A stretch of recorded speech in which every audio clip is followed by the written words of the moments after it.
Welcome to ChristiTutionalist Politics Podcast, aka CTP, in association with TheLibertyBeacon.com, and I am your host, Joseph M. Leonard, and that's Leonard. CTP is your no muss, no fuss, just me, you, and occasional guest type podcast. Really appreciate you tuning in. As Graham Norton would say, let's get on with the show! Welcome back, everybody. The face on the screen, if you're looking at the BitChute, Brighteon, Rumble, or YouTube behind the scenes, should be familiar. It's Peter, S-E-R-E-F-I-N-E, but pronounced Serefine. Welcome back. Thanks for having me back. Glad to have a follow-up with what's going on. I hadn't had the chance to see if Google's still trying to block access to your website or not yet. Has that been cleared up as far as you know? I don't know. That was the website for my book.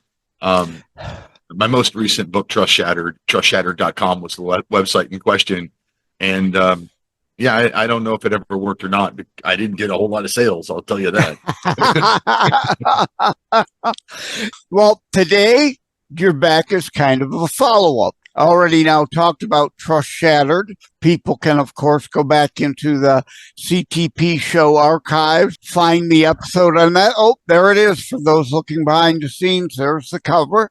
For the benefit of the transcript, Peter held up the book. But this is more or less, what the heck are you up to now? But for those who hadn't seen the first one, so they don't have to pause this and run back to the other one, tell us who you are, where you are, that kind of thing again. My name's Peter Serefine. I am in the middle of the great state of Independence, Pennsylvania. I'm an author. I'm a Patriot Academy Constitution coach. I'm an instructor for Institute on the Constitution. I'm a constitutional originalist who has created the brand Liberty Lighthouse. And Liberty Lighthouse is guiding our way back to constitutional principles. So everything I do is aimed at trying to get us, we the people, back to learning and understanding the Constitution as our founders intended it. And a big part of what this show is about, too, which is why I'm happy to have you on again. So now we got that nitty-gritty stuff out of the way again. What indeed is your current project? My most recent project is probably the thing I am most proud of. It was the idea I had for my fifth book. But once I started outlining it, I realized it was going to be a mammoth encyclopedia of a book that nobody would ever read. And I call it the Founders Constitution. And the idea is to go through the Constitution and highlight all the key phrases and the clauses and all the things that people get caught up on and explain what they meant by our founding fathers. But I don't want anybody to ever take my word for anything. So, I was going to include in this book the Federalist Papers and the Anti-Federalist Papers and the ratification debates. And, this was going to be, probably 2,000 pages long by the time it was done. Something that nobody would ever read. Something that would be likely too expensive for most to buy. Right. So I turned it into a free resource. And Founders Constitution is now a page of liberty-lighthouse.com, my homepage, liberty-lighthouse.com. I have it pulled up. If you will allow me to share my screen, you'll have to describe it all. Of course I will. Go ahead and try and share. All right, just a second here. Let me right page. So the Founders Constitution, you go to liberty-lighthouse.com, and then you click on the page Constitution, and it pulls up the Founders Constitution. In the Founders Constitution, it is the full text of the original Constitution before any amendments were made. And I think that's important because by reading into the amendments, we've kind of overlook some of the original. And some of our amendments, quite frankly, just go completely against original. Like the 17th Amendment that I keep crying about needs to be repealed, yes. Absolutely. The 16th and 17th both go against the original intent of our founding fathers. For those that aren't aware, the 16th is federal income tax, and the 17th is the election of senators. So my founder's constitution, it's the original constitution before any amendments, and it's written out and it's broken down into the 7 articles, and you can click on any one particular article if you like and jump to that part. But I'm going to use, for the example here, we're just going to read the preamble. Everybody knows the preamble, right?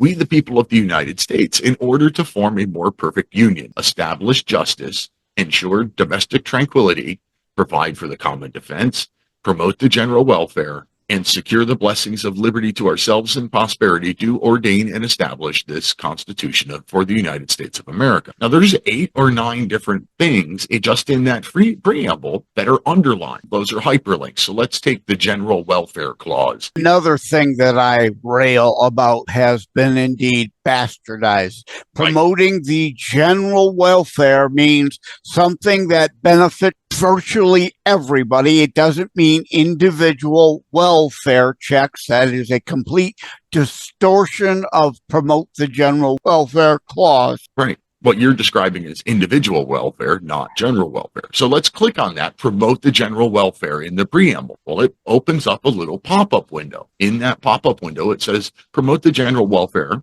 explanation. Now, this explanation is, but take my word, it says this phrase means that the government should work to support the well-being of all of its citizens. It does not grant unlimited power. It is intended to provide for the common good through specific enumerated powers. Now, where did I get my definition? That's the important part of this. There are 3 sources listed. Federalist Paper number 41, Madison's letter to Edmund Pendleton in 1792, and Madison's speech to the House of Representatives also in 1792. And those are all hyperlinked. If you click those, like, for example, Federalist 41, it says James Madison explains that the General Welfare Clause is not a grant of unlimited power, but must be understood in the context of the enumerated powers that follow. Well, again, don't take my word for it. So you click on Federalist 41, and it then opens up the full text of Federalist Paper number 41, not from my website where I could have manipulated it, from the Library of Congress website. Yes, that's an important distinction. So that is the Founders Constitution. And of course, the whole Constitution is there. We all know the original Constitution is only like 4,500 words. Well, this is about 2,000 lines of HTML and JavaScript. It's about 2,000 lines of code. I am not a computer programmer. So this was a massive project for me. But I think it's a fantastic tool that anybody can use to understand what our founders meant about anything. So few understand what's in there. They only hear a line or two. They know the First Amendment, right? Yeah. They don't pay any attention to it, but they know it. And they know the Second Amendment. Also, at the same time, they try to undermine it. But a lot of the other sections, indeed, a lot of people do not know is even there. Well, I would argue that you said people know the First Amendment. I would argue they don't even know the First Amendment correctly. The Establishment Clause, for example, Congress shall not establish a state religion. Well, at the time that they did that, at the time the First Amendment passed, 3 of the 13 original states had state-sanctioned religions, and that was not considered a violation of the First Amendment. First Amendment only applied to Congress. The federal government could not mandate a specific state religion. Correct. I'm glad you brought that up, because being a Christian show, I get into arguments all the time and this is why they don't want history taught in schools, to know these things. That indeed, I think Massachusetts was one of those 3 that had an official state church. And you bring that up to people and their eyes glaze over, because they don't know, as I say about the left, they don't know, they don't want to know, because they know enough that if they knew, their feelings-based delusional bubble would be burst. That's another thing I've worked on.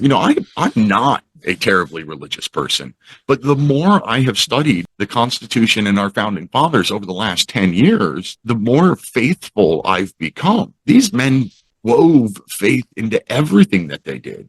The separation of church and state is a myth, a lie, a bastardization of a individual line extracted from a letter and from Jefferson, taken completely out of context. I've designed a 1-hour lecture presentation, whatever you want to call it, that explains that no, our churches need to be involved in politics. So I made this course, this lecture, this presentation, whatever you want to call this thing. It's roughly an hour long, and I've made it with religious leaders in mind. Want them to understand, the Johnson Amendment has been completely twisted out of well beyond what it was originally meant to be. The Johnson Amendment to the IRS code says that nonprofit organizations, including churches, can't be partisan. Doesn't say they can't talk about politics. It says they can't be partisan. They can't endorse an individual party or an individual candidate, but they can talk about the issues. They can teach from the Bible. As they should, the biblical aspects of our founding. I got 2 quotes in my CTP 2 book. John Adams, our Constitution was made only for a moral and religious people. It is wholly inadequate to the government of any other. And then his other, facts are stubborn things, and whatever may be our wishes, our inclinations, or the dictates of our passion, they cannot alter the state of facts and evidence. And you may lay out facts and evidence all day long that people just don't want to hear because it's inconvenient to their preferred narrative. They've twisted everything. The whole, the separation of church and state. That phrase came about from a line in a letter between Jefferson. I think it was Jefferson. It was. For just a split second there, I thought maybe it was Madison, but it was Jefferson. A letter between Jefferson and the Danbury Baptists. And he says, a great wall of separation. But if you read the whole thing, if you read that line in context, Jefferson is basically reassuring that the Baptists have nothing to worry about as far as the government getting involved in there. That the federal government cannot intrude on the church, and the federal government could not pick Presbyterian, Methodist, Lutheran, Catholic, cannot supplant a national church over your state church. Yeah, that's on the back of my original ChristiTutionalist politics book about that. Yes, the bastardization of Jefferson's letter. As I say, they don't want separation of church and state. As Jefferson was talking, they want separation from church to state. Right. And I mean, clearly our founding fathers wanted faithful people involved in government. They put the 10 Commandments on the doors of the Supreme Court. They opened every day, every session of Congress, even today, since the beginning, every session of Congress opens with a prayer. Every session of the Supreme Court opens with prayer. They did not design a government to be secular and devoid of faith. They designed a government that was restricted enough that it would not interfere with faith. Exactly. And I often mention Penn of Penn and Teller. You don't have to be religious to understand it's just being a good citizen to treat each other well. And Penn has no problem with the 10 Commandments on the SCOTUS because he agrees as an atheist. It's just being a good neighbor. And no, Tim Walls, socialism, stealing from a neighbor to give to another is not biblical community. That is false doctrine communism. But yeah, Penn says, I got no right to take someone else's life or their mine. Same with stealing. I have no right to your stuff. You have no right to my stuff. You don't have to base that in the Bible, but that is indeed what it was. Like self-defense. Exodus 22:2. If a thief in the night is dealt the fatal blow, you're not guilty of murder. And that's why we've really screwed up the 10 Commandments. It is thou shalt not murder innocents, not thou shalt not kill, because the Bible lays out several places where killing is okay and you're not guilty of murder. Thou shalt do no murder is not the same as thou shalt not kill. Correct. Absolutely. And there are so many supposed fellow Christians that don't grasp that, because when they were translated from the early Aramaic, Latin, Greek, and Hebrew, they were messed up. And then every subsequent quarter of a century, more Bible versions came out that then further twisted it by wrong definitions or misapplication of the original text. Because very few of them went back to the original text. Most of them relied on somebody else's translation. Right. So you got a bad translation on a bad translation on a bad translation. Right. If you want to have real fun, the first widely available English translation of the Bible is known as the Geneva Bible. That's the Bible that our founding fathers would have had. That's the Bible that, oh, by the way, stoked the flames of liberty in the pulpits for the American Revolution. This is a Bible that talked about liberty and freedom, standing against tyranny. Yeah, the Bible. Yeah, the black robe regiments, right, as I've spoken on many times. And indeed, I'm going to repeat it. Community versus communism. Community is by choice, free will. It's voluntary, and it's about charity from our own blood and treasure to help our brothers and sisters, not communism. Jesus was not a socialist. He did not say steal from one neighbor to give to another. That is satanic, worldly communism. It is communism, community, voluntary, communism, force, community, charity, communism, theft and redistribution. Yeah, that's all. I mean, compare the planks of the Communist Manifesto to our current government, and we're one tiny little step away. We're almost there now. There's so much of it has already been instituted in the supposedly free republic of the United States. For the last 150 years-ish, we've started to ignore the intentions of our fathers, the goal of liberty, the purpose of government. The purpose of government was laid out in plain language by Thomas Jefferson in the Declaration of Independence. To secure these rights, governments are instituted amongst men. To secure our rights is the purpose of government, not to provide stuff, not to provision the poor, as Madison would say. This is not directly related to government, but, Matthew 7 is really condemn not lest ye be condemned. Final judgment is for the Lord. There are 12 plus other scriptures that tell you to judge biblically. Remove the log from your own eye. The same set of biblical standards, no hypocrisy. But where I was going to go, as in thou shalt not murder innocents, the sin of pride, it's really the sin of hubris. There is a difference. I can be proud of my children doing well in school all day long. That's not a sin. I can be prideful of a work well done at my job. Hubris, when everything is only and ever about you and what do you get out of anything and everything, hubris is the sin. Again, mistranslations and twisting to fit a narrative. It's what society does today. But the funny thing about it is, it's what government has always done, and our founding fathers knew that. Yeah, as Glenn Beck would say, the Overton window. We were the first society really to move the window back towards freedom.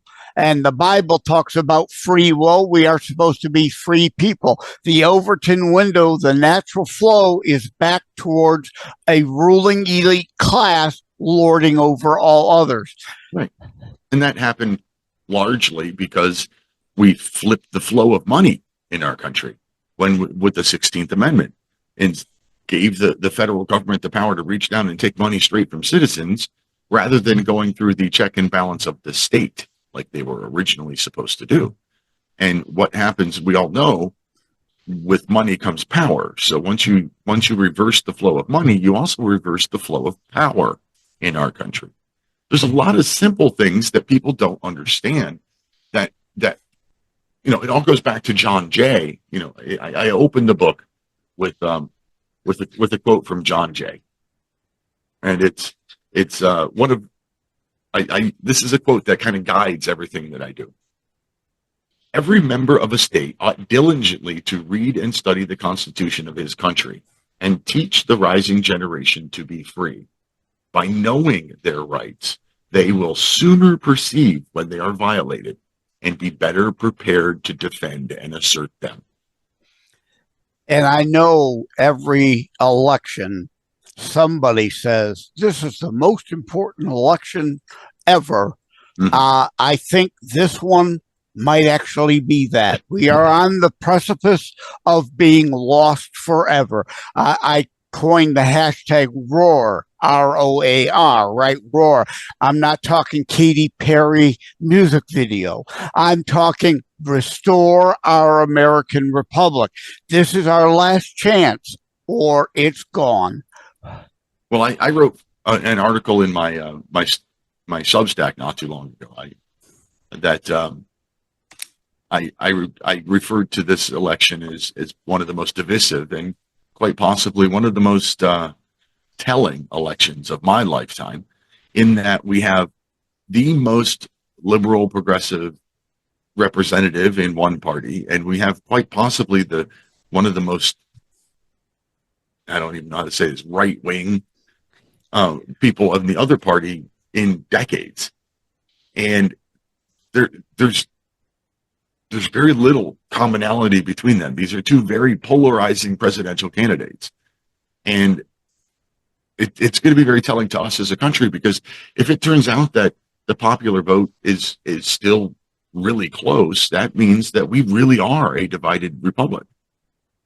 And if it ends out being a landslide one way or another, then that shows that the populace has, expressed their will, and we'll see where we are.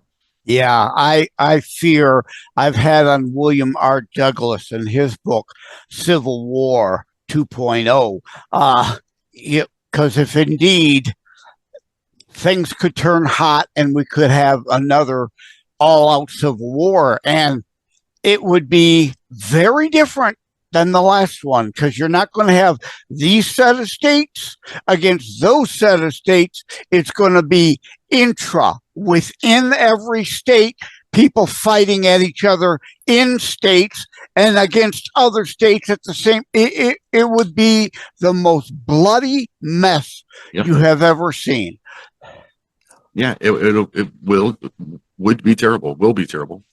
But there's a lot of things that we can do that people just don't pay attention to. People don't, because they didn't read and study the Constitution. They don't understand the way things were supposed to work. We, the people, had the power to stop government from ever getting this bad. We chose not to use it. We had the power to stand up when the 17th Amendment passed and said, no. That those senators are a check. Those senators being appointed by my state are a check of the rights and power of my state. Yes. And we could have stood up and revolted against the well, it would never be greater than 2% income tax that started in 1913. That, if you do the math and you figure out like how much money you had to make and all that, if you made less than $75,000-$100,000 a year in today's money, then you didn't have to pay an income tax at all.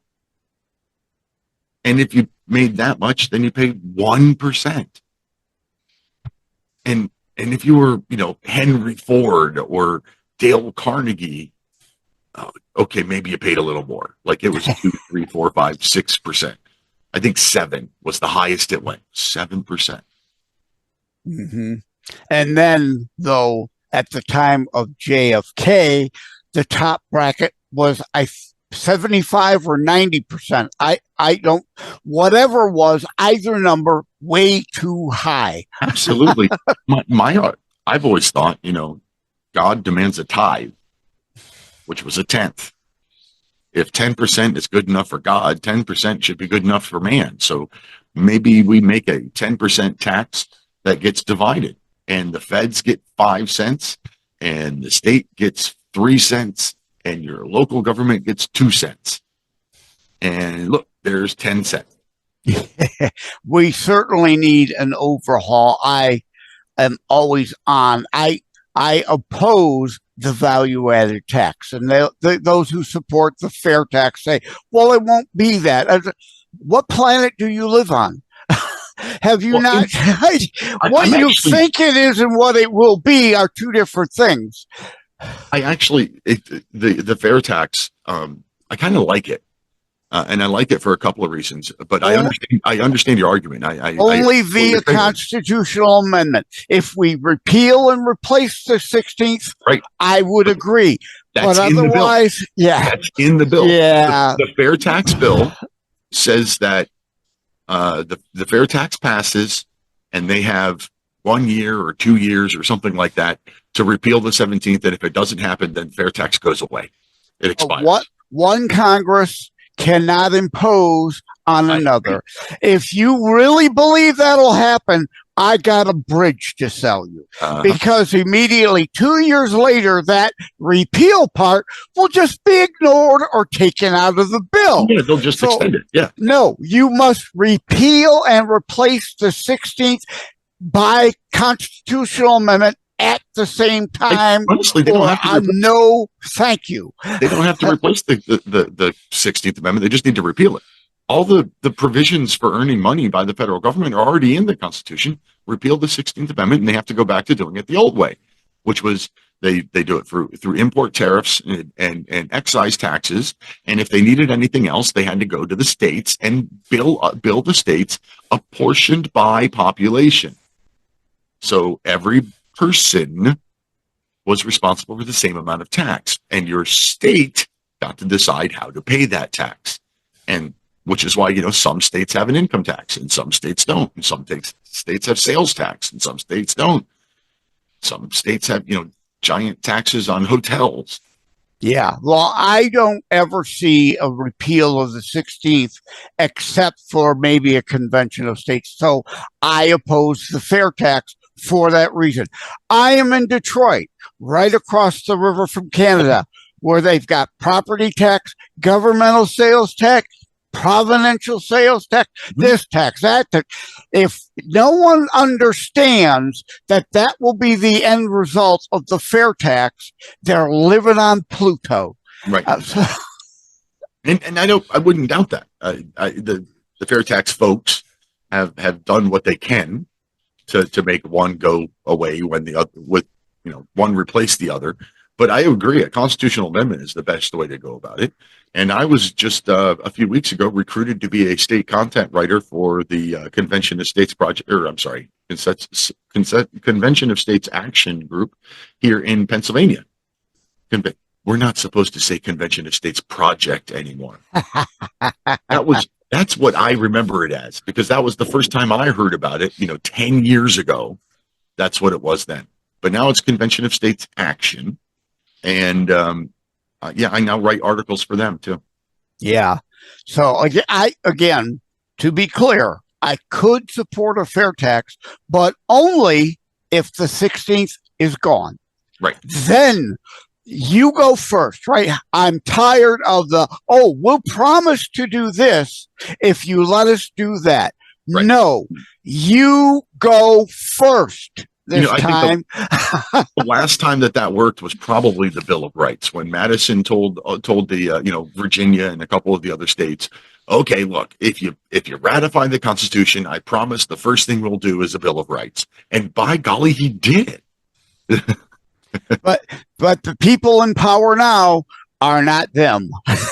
And the interesting part about that is Madison was one of those individuals who didn't think that we needed a Bill of Rights. He thought that the Constitution itself, because of it was enumerated powers, that anything that wasn't enumerated wasn't a power. Why did you need a Bill of Rights? Exactly. And he still did the Bill of Rights because he promised to do the Bill of Rights. Because he was actually a man of his word, unlike the people of today. But yeah, no, technically speaking, we didn't need the Bill of Rights. They were already identified as God-given rights, but to further put it in writing, the government shall not do these things.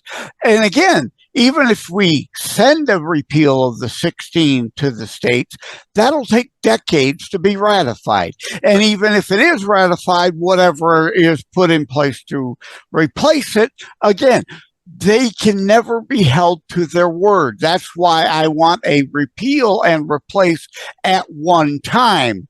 So if they ignore the Constitution, or we wouldn't be having this conversation, right? So they could attempt to ignore that also, but at least we would have something a little more firm.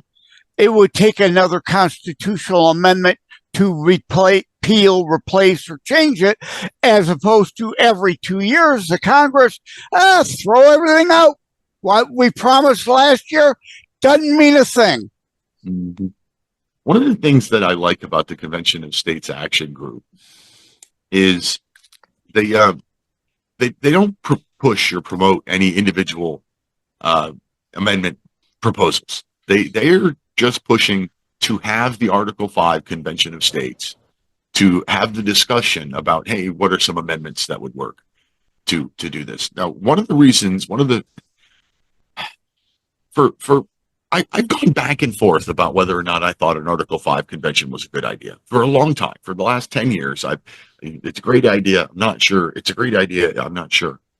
And when I was talking to him recently, the state content coordinator here in Pennsylvania, he says to me, he goes, well, why aren't you sure? I said, because the government ignores the Constitution now. What's another amendment going to do? Yeah. And he had a really good answer. Did he? The answer is the government doesn't usually start to ignore amendments until they're about 100 years old.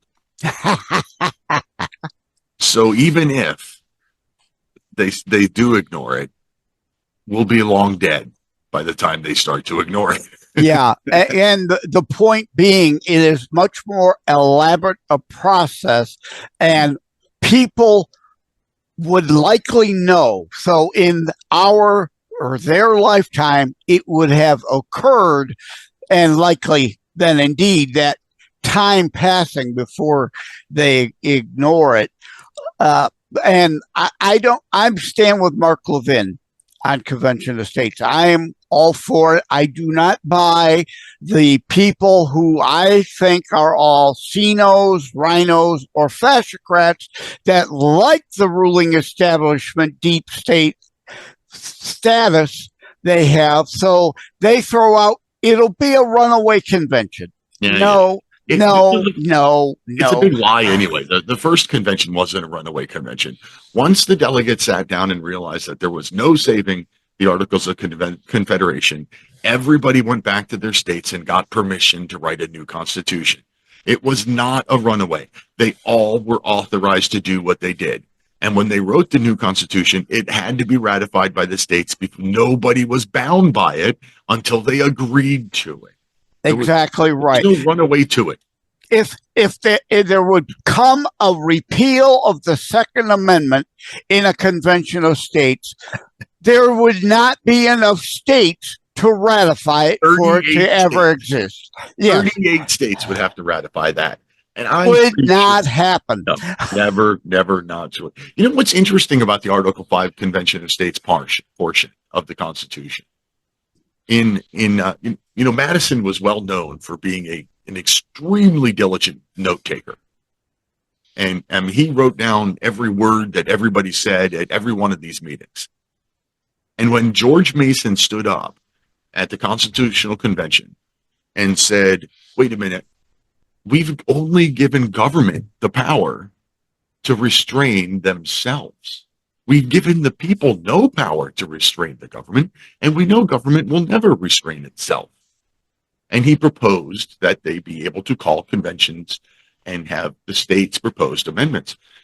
And in Madison's notes, it was the Latin phrase, I can't remember because I don't know Latin, but in Madison notes, it said basically no discussion in Latin.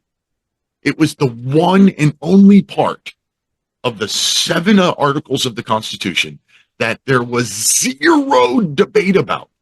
Everybody agreed. It was like Mason stood up and said this, and everybody in the room went, oh, duh. All right. Well, the time has flown by. Wrapping things up, is there anything else off of all that other stuff you want to mention or impart before we leave? I go to my website, liberty-lighthouse.com. And from there, you can find my weekly articles from Substack. You can find all 4 of my books. You can find the Founders Constitution, which I am immensely proud of. And please share that with everybody. And share that with your crazy lefty relatives and your crazy right-wing relatives. Share it with everybody, because we, the people, need to understand our founding documents if we're ever going to get a hold of our control of our government again. Yep, agreed. All right. Well, thank you for coming back, Peter. Really appreciate it. I knew this would be another great discussion. Thanks for having me back. Hello, everybody. I just saw another commercial, an ad for the quote, God bless the USA, unquote, branded Bible. Okay. Let's address it. Good, bad, indifferent. Well, the good, of course, obvious, if someone who does not have a Bible is indeed enticed to buy a copy of this Bible, that's a good thing. The potential bad thing is I don't have a copy of it, and frankly, don't intend to buy a copy of it, but they should voluntarily send ChristiTutionalist Politics Podcast a copy so that they can avoid any future potential criticism from me. And the criticism is, again, not having looked at it, don't know, but the potential, the concern here is what is or is not, what is added to make it a, quote, God bless the USA, unquote, Bible, what might be removed to make it a God bless the USA Bible versus, then why shouldn't peon Trudeau in Canada, struggling to hold power, put out his propaganda version of God bless Canada Bible, or God bless the UK Bible, or Putin, the guy who's been involved in the politics and power and control over Russia since the late 1990s, who former KGB, I call a fake Christian. And I say that why? He's evil, not stupid. He's former KGB.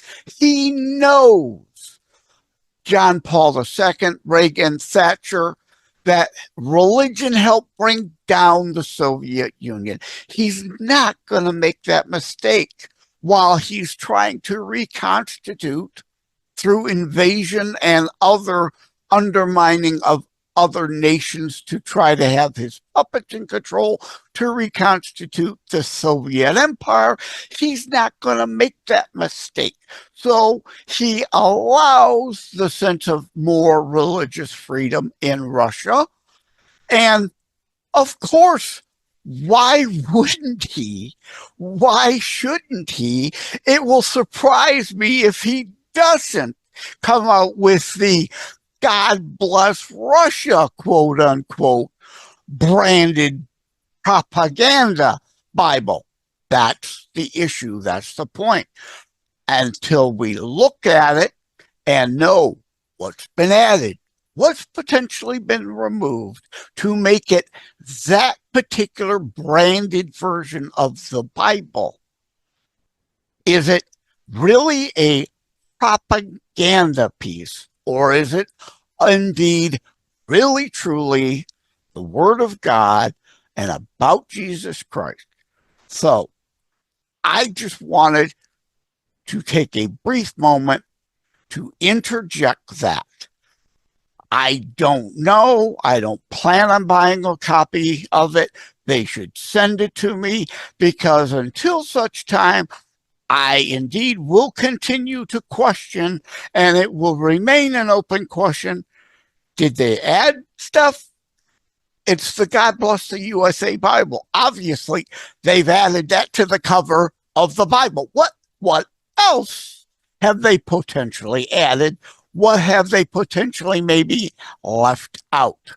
Those questions and concerns will remain regarding the God Bless America Bible version, or a True Don't Bless Canada version, a Labour leftist wokist propaganda version for the UK, or France, or Germany, or Italy, as cultural Marxists try pushing them further and further into the commie-fasci socialist leftism of things. More power, more control for them, and in order to do that, they must fool the people. So, of course, why wouldn't they release a propaganda version of the Bible that's been changed, adding things and omitting things? I'm not saying Lee Greenwood did that with this version of the Bible. I am just saying it is an obvious question to ask and must be answered regarding this and or any other branded version of a Bible. And especially if other nations start following suit in this notion. What about the communist? While someone yells out, Jesus is Lord at a rally, you're at the wrong rally. Yeah. The atheist party pretending to still be Christian the next day at a black church. Oh, I'm a great Christian. Vote for me. Why wouldn't the communists also come out with a propaganda version of her Bible?